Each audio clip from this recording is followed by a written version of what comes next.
মহামারী করোনা, গোটা দুনিয়াটা স্তব্ধ।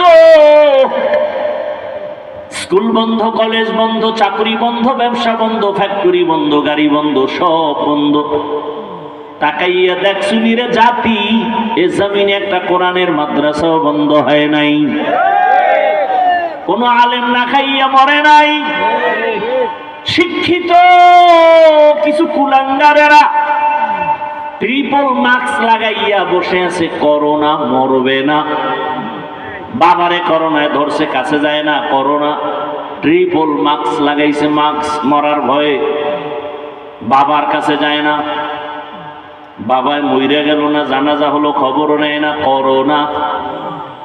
ওই সময় আমার দেশের উলামায়ে কেরাম টুপিওয়ালারা শত শত শত করোনার লাশ নিজের হাতে ধইরা কাঁধে নিলেন, গোসল করাইলেন, কাফন পরায়া জানাজা পড়াইলেন, কবরে দাফন করলেন। একজন হুজুরেও করোনায় মরে নাই।